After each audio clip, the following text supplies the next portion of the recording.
कल कलकत्ता में brigade parade पे जबरदस्त रैली हुई है। उसमें अब्बास सिद्दीकी साथ भी शिरकत किए, कांग्रेस और लेफ्ट के साथ।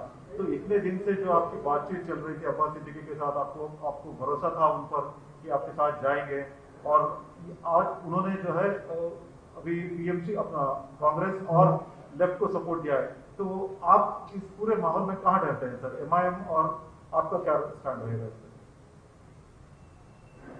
एक शायर का शेर है, मैं अकेला ही चला था जानिब मंजिल, लोग आते गए कारवां बनता गया। इस पे इसका आपके सवाल का इस पर जवाब इतना ही है। और दूसरा यह है कि इस पर एक मौजू वक्त पर मैं इसका जवाब दूंगा। अच्छा, तो कल लेकिन आपकी क्या बातचीत चल रही है अब्बास सिद्दीकी के साथ? क्या हो रहा है वहाँ पे? बताऊंगा आपको, तफसील से बताऊंगा थोड़ा सही वक्त। मीडिया रिपोर्ट्स ये हैं कि अब्बास सिद्दीकी जो कांग्रेस और लेफ्ट के साथ गए, कहीं ना कहीं बीजेपी को हेल्प करेगा ये। देखिए, मैं किसी का तर्जुमान नहीं हूं, वो काबिल लोग हैं, वो अब इस सवाल का जवाब वो दे सकते हैं। सर, मतलब आपका राय क्या है? मतलब आप क्या सोच रहे थे पहले? तो आपकी बातचीत चल रही थी, अभी अब्बास सिद्दीकी साहब आपको सपोर्ट कर रहे थे पहले। नहीं, तो अब तो सब आपके सामने हर चीज है, तो ये सवाल करना ये बेमाने है। आप तो देख चुके हैं सब। तो जहां तक मुझे कुछ कहना है इस बारे में, मैं एक अप्रोप्रिएट टाइम पर से बताऊंगा। Sir, prime minister Narendra Modi ने आज वैक्सीन लिया है, पहला वैक्सीन। हाँ बोलिए। हाँ बोलिए। उस पे आपका क्या कहना है? देखिए,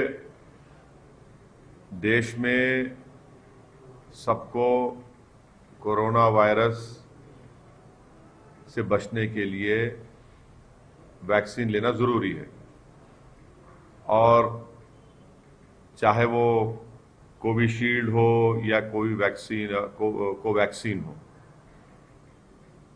प्रधानमंत्री ने लिया और लेकर देश को ये बताया कि सबको वैक्सीन लेना है। मेरा मोदी सरकार से एक सवाल है कि जर्मनी की सरकार ने ये कहा है कि जो कोविशील्ड है, जिसको ऑक्सफोर्ड एस्ट्राजेनेका बनाती है और जिसका इख्तियार उन्होंने यहाँ पर सीरम को दिया है, तो जर्मनी में और उनका जो पब्लिश डेटा है वैक्सीन साइट पर एस्ट्राजेनेका का, वो ये कहता है कि वो वैक्सीन 18 से 64 इयर्स के लोगों के लिए अच्छा है। 64 के ऊपर जो लोगों के लिए उतना इफेक्टिव नहीं है। तो हम मोदी सरकार से पूछना चाहते हैं, क्या ये बात सच है कि एस्ट्राजेनेका का जो कोविशील्ड वैक्सीन है, जर्मन सरकार ये कह रही है कि 18 और 64 इयर्स के लिए अच्छा है, उसके ऊपर के लोगों के लिए इफेक्टिव नहीं है। और आज इत्तेफाक भी यह है कि वजीर आजम ने कोवैक्सीन लिया है। मैं इस बात को मानता हूं कि सबको, देश में सबको लेना पड़ेगा, ये वैक्सीन लेना पड़ेगा, मगर सरकार से हम ये इस बात का मुतालबा करते हैं कि ज़रा इसका ये जो कन्फ्यूजन है, इस पर थोड़ा उसको, इस कन्फ्यूजन को दूर कर दें। अब वैक्सीन तो लेना है, और मैं उम्मीद करता हूं कि हर गरीब आवाम तक ये वैक्सीन सरकार उनको पहुंचाएगी। और क्योंकि आज भी लोगों की मौत हो रही है, जनता परेशान है, ख़ास तौर से भारत के 3-4 स्टेट्स में फिर से थोड़ा केसेस बढ़े हैं। इस पर मुझे इतना ही कहना। सर, बंगाल वाले थे, क्या आप जो मौजूदा अभी आप प्रयास कर रहे थे, आप बातचीत कर रहे थे, जो मौजूदा सिचुएशन हुई है, उससे क्या आप थोड़ा सा डिसअपॉइंट हुए हैं? नहीं, देखिए, मैं कभी भी नाउम्मीद नहीं होता हूं, और हमेशा मैं उम्मीद रखता हूं अल्लाह से, और एक पॉजिटिव आउटलुक रखना चाहिए। नाउम्मीदी क्यों होना चाहिए? नाउम्मीद होने की जरूरत ही नहीं है। उम्मीद पे दुनिया कायम है, कोशिश करते रहेंगे, ऐसा कोई बात ही नहीं है। सर, मतलब देखिए, उनका स्टेटमेंट तो पब्लिक डोमेन में है। अभी उनके अंकल का भी स्टेटमेंट आया कि असद साहब को कोई जगह नहीं है वेस्ट बंगाल में बोल के। मतलब सर इस पूरे मुद्दे को आप कैसे देखते हैं? अभी ये नया स्टेटमेंट में क्या बोलेंगे आप, और अब्बास सिद्दीकी साहब के स्टेटमेंट में आप क्या बोलना चाहेंगे? नहीं, मैं तो उनके अंकल कौन है, क्या नाम है उनके अंकल का? कुछ दोहा साहब, क्या बोल के? मतलब वो लोग कह रहे हैं कि वो कौन सी पार्टी में है? वो वही पार्टी में, और उनके मिर्जादा दोहा साहब। नहीं, वो कौन सी पार्टी में? वो टीएमसी के है वो। ISF के पार्टी के ही है। नहीं, वो टीएमसी के हैं। तो सिद्दीक, TMC के हैं। हाँ, वो टीएमसी के हैं, तो टीएमसी तो बोलेंगे ना। तो कहीं ना कहीं डिच हो गया है, कहीं ना कहीं क्या? डिच कर रही है वो अब्बास सिद्दीकी MIM। अरे क्या ये डिच विच का कहाँ है भाई? कोई डिच विच नहीं है, कोई बात ही नहीं है इस बारे में। सही वक्त पर बोलूंगा, तफसील बताऊंगा पूरी। सही, आप नाराज होंगे सर? इतना मेहनत किए, इतना भरोसा किया अब्बास सिद्दीकी पे। अरे नाराज क्या है, देखिए हम गुजरात गए, गुजरात में हम सिर्फ मेहनत किए, वहां पर हमारे 7 कॉरपोरेटर अहमदाबाद में जीते। अब हमको उम्मीद है कि इंशाअल्लाह ताला भरूच से, गोधरा से, मोडासा से भी हमारे कैंडिडेट्स कामयाब होंगे। हमारा काम चल रहा है, आगे बढ़ेंगे। अब आज हम मीटिंग लेने वाले हैं राजस्थान के बारे में, राजस्थान में पार्टी को इस्टेब्लिश करने का, वो भी करेंगे, बात करेंगे। उत्तर प्रदेश के चुनाव के लिए हम मेहनत कर रहे हैं। मैं 14 इस महीने में उतरौला जाऊंगा। मैं, राजभर साहब, शिवपाल साहब से मेरी बातचीत होने वाली है। तो ये हमारा काम चल रहा है, रुकने वाला काम क्या है हमारा? फिर हम गुलबर्गा में हम अपने एक असेंबली कैंडिडेट का, इलियास बागवान साहब का अनाउंसमेंट कर चुके हैं। तो हमारा काम चल रहा है। चौथर वेस्ट बंगाल कब जाएंगे सर? अभी ये पूरे परिस्थिति में बिल्कुल जाएंगे, आप फिक्र मत करिए, बताएंगे आपको तफसील से, बंगाल के ऊपर आपको बताएंगे। सर, आपके दोस्त राहुल गांधी ने पीएम मोदी की तुलना अंग्रेजों से की। अरे भाई, मेरा तो कोई दोस्त ही नहीं है, मैं तो लैला हूँ, बहुत चाहने वाले हैं। अब आप खामखा हर एक को हमारा दोस्त बना देते हैं, ये आपको एक बुरी आदत है आपको कि दोस्त बनाने की। अब दुश्मन भी कभी बना दीजिए, नहीं मालूम।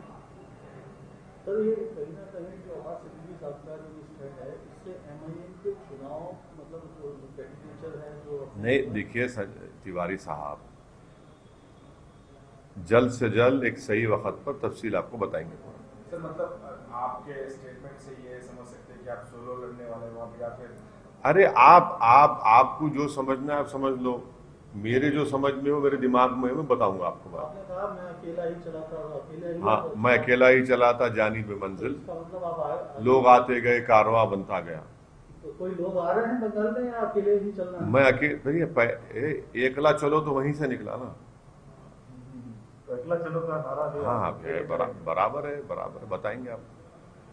सर बोली मैडम आप। सर, जो वैक्सीन आज मोदी जी ने लिए, कोवैक्सीन, और उस पे पॉलिटिक्स भी स्टार्ट हो गई है। ऑपोजिशन कह रहा है कि मोदी जी ने वैक्सीन क्यों ली, तो आपका नहीं, आप भी वैक्सीन लेंगे फिर? क्यों नहीं लेंगे? मैं तो पहले से कह रहा हूं कि ये वैक्सीन को आप वो कर दो, सरकार को देना चाहिए। तो जो पॉलिटिक्स कर रहे हैं इस पे, उस पे मैं ये कह रहा हूं कि वो वैक्सीन हर एक को लेना है जिसका स्टेज 3 के पूरे ट्रायल्स हो चुके हैं, और ये वैक्सीन जरूरी है हम तमाम के लिए, अपनी जान को बचाने के लिए, और खास तौर से जो एल्डरली स्टेट्समैन है ओवर 65 ईयर्स, जिसको हम उर्दू में कहते हैं हमारे बुजुर्ग, उन बुजुर्गों की जान बचाना जरूरी है, क्योंकि एज के लिहाज से कोमॉर्बिडिटी हो सकती है उनको, एज के लिहाज से उनको ये वायरस उन पर अटैक कर सकता है, तो उन पे खतरा है। तो जितने बुजुर्ग हैं 65 साल के ऊपर के, पहले उनको लेना चाहिए, और अच्छी चीज है, बिल्कुल लेना चाहिए इसको। मतलब सर वैक्सीनेशन को ड्राइव को आप पॉलिटिसाइज कर रहे हैं, मतलब? मैं क्या कर रहा हूँ पॉलिटिसाइज? मैं तो बोल रहा हूँ ना, बुजुर्ग से ताल्लुक आपका प्रधानमंत्री। नहीं भाई, उर्दू में जो ज़ईफ लोग होते हैं उनको बुजुर्ग कहते हैं, तो बुजुर्ग लोगों को लेना जरूरी है, बहुत जरूरी है। बुजुर्गों को इम्यूनिटी लेवल कम होता है ना उनका, बल्कि पूरे देश की 137 करोड़ जनता को, जिसमें अगर 18 साल से कम उम्र वालों निकाल देंगे तो उन सबको दिलाना पड़ेगा। बहुत अच्छी चीज है, मैं तो एनकरेज करूंगा लेने के लिए। मतलब उसी टाइप का आप सवाल भी उठा रहे हैं? हाँ, मैं जैसे 64 मैं आपको सवाल ये मैं सरकार से सवाल उठा रहा हूं कि इंग्लिश मीडिया के टाइम्स ऑफ इंडिया की रिपोर्ट है, आप ही का सिस्टर ऑर्गेनाइजेशन है, जिसके लिए आप काम करते हैं, जिससे आपको तनख्वाह मिलती है, उन्होंने अखबार में एक बॉक्स आइटम बनाकर न्यूज डाली है। अब मैं तो एक्सपर्ट नहीं हूं, उसमें अंग्रेजी पढ़ के सुना दूं आपको क्या लिखा उसमें, सुन लीजिए। German states want unused extra wax for younger people. उसमें लिखा हुआ है कि several German states called on Sunday for unused AstraZeneca coronavirus vaccine to be given to younger people, as worries about side effects and efficacy, as well as recommendation it be used only for under 65, have meant low take-up of available doses. The German Health Ministry said this week it had administered only 15% of the AstraZeneca shots it has available. Elderly people are first in line to be vaccinated, but Germany has recommended that the AstraZeneca vaccine be given only to people aged 18 to 64. ये आप लोग क्या कर रहे हैं? अब आप मेरे को क्यों इल्जाम लगा रहे हैं? आप भी प्रोटेस्ट करें इस न्यूज को डाल के। मैं सिर्फ ये पूछना चाह रहा हूं कि प्रधानमंत्री भी आज भारत बायोटेक का कोवैक्सीन लिए हैं, तो सरकार को थोड़ा क्लैरिफाई कर दीजिए। वैक्सीन तो सबको लेना है, जान बचाने का, इसमें कोई, मैं तो सबको बोलूंगा कि प्लीज वैक्सीन लीजिए, और खास तौर से जो 65 साल के ऊपर के जो हमारे बुजुर्ग हैं उन सबको लेना पहले है, सबको जाके लेने का। और उसके बाद जो है, मैं तो प्रधानमंत्री से अपील करूंगा कि प्रधानमंत्री से मेरी गुजारिश है कि जितने मीडिया के लोग, खास तौर से जो कैमरामैन हैं, जो फील्ड के रिपोर्टर्स हैं, मेरी प्रधानमंत्री से गुजारिश है कि एक स्पेशल ड्राइव कराकर पहले इन लोगों को दिलाइए आप, क्योंकि जितने कैमरामैन हैं, जितने जर्नलिस्ट हैं, वो कम उम्र के हैं। कोई 40 साल का है, कोई 35 साल का है, कोई 50 साल का है। तो प्रधानमंत्री का आईएनबी मिनिस्टर प्रकाश जावड़ेकर साहब को चाहिए कि वो दिल्ली में वो खुद भी लें और तमाम मीडिया के लोगों को बुला के सबको वैक्सीन लगाएं। सर, जैसे अब लेफ्ट कांग्रेस के साथ अब्बास सिद्दीकी चले गए, क्या ममता के साथ कोई संभावना अभी भी ऐसी गुंजाइश आप समझते हैं कि बन सकती है? क्या इस दिशा में भी कोई काम करने के लिए चल रहा है या फिर चल सकता है? ऐसा लगता है तिवारी साहब आप टीएमसी के लोगों से टच में हैं। चलिए sir, okay, thank you. Tamil Nadu में अमित शाह कल गए थे, पौंडीचेरी भी गए थे, तो क्या एआईएमआईएम किस तरह से वहां पे? तमिलनाडु में हम बराबर इलेक्शन लड़ेंगे। 5 साल पहले भी हम इलेक्शन लड़े थे, और वानियमबाड़ी से और एक 2-3 जगह से हम मुकाबला किए थे। वानियमबाड़ी में तमिलनाडु में हमारा यूनिट काम कर रहा है। इंशाल्लाह डेफिनेटली तमिलनाडु में हम इलेक्शन लड़ेंगे। हमारे लोग वहां पर काम भी कर रहे हैं, इलेक्शन लड़ेंगे तमिलनाडु में। आप भी जाएंगे क्या? हाँ, क्यों नहीं जाएंगे, अरे बराबर जाएंगे। बंगाल में कितनी सीटों पर चुनाव है? बोलिए, आपको बताओ ना तिवारी साहब, में आपसे कंसल्ट कर लेंगे, क्योंकि आप ऑफर लाए हैं टीएमसी से, बात कर लेंगे। आपकी स्ट्रैटेजी क्या रहेगी हाँ? बंगाल के लिए? हाँ, कल के तो पार्टी फॉर्मेशन डे है, और इंशाल्लाह आप लोग तशरीफ लाइए। और हमारी पार्टी अपना एक सियासी सफ़र, जिसका आगाज़ 1957 में मरहूम फ़ख्र मिल्लत अलैहिर्रहमा और उनके साथियों ने किया था, आज अल्हम्दुलिल्लाह मजलिस एक ताकतवर मौक़िफ़ रखती है। और जो हमारे बुज़ुर्गों ने जो कुर्बानियाँ दी, जो खून पसीना बहाया, जेल की सोहबतें और मसाइब और मुश्किलात का सामना किया, आज उन्हीं की कुर्बानी और मेहनत की वजह से आज मजलिस इस मुकाम को पहुंची है। तो यकीनन हम उन तमाम हमारे मरहूम क़ायदीन को, हमारे जो ज़िम्मेदारान जो आज इस दुनिया में नहीं, उन सबको खराज अक़ीदत पेश करेंगे, उनको याद करेंगे, ताकि उन तमाम लोगों की मेहनत, कुर्बानी और उनके जो उम्मीदें थी, हम उसको पूरा कर सकें। और उसका तरीक़ा एक ही है कि हम लोग और ज़्यादा मेहनत करें, इखलास पैदा करें, और मजलिस के पैगाम को आवाम तक लेकर जाएं, और ख़ास तौर से गरीब आवाम के दरमियान में रहकर उनके इंसाफ का, उनके हकूक़ का मुतालबा करें और उस पर अमल भी करें। तो कल इंशाअल्लाह ताला दारुस्सलाम में सुबह 10:30 बजे पहले परचम कशाई होगी और परचम कशाई के बाद एक जलसा होगा। और हमारी पार्टी के लिए कल का दिन 2 मार्च एक बड़ा अहम और तारीख़ी दिन है और हम तमाम मजलिस के ज़िम्मेदारों के लिए एक फ़ख्र का दिन भी है।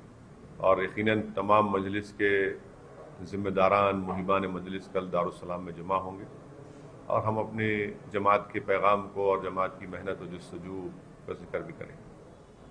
सर, एक आखिरी सवाल, वेस्ट बंगाल पे आपकी स्ट्रैटेजी क्या रहेगी? वेस्ट बंगाल पे आपकी स्ट्रैटेजी क्या रहेगी? बोल दिया ना मैडम, सब बताएंगे आपको टाइम। अभी इस पर कोई बातचीत नहीं हुई कुरैशी साहब, इस पर कोई बातचीत नहीं। पार्टी में हमको बैठ के बात करना है, एक लाएअमल तय करके आपको बताएंगे।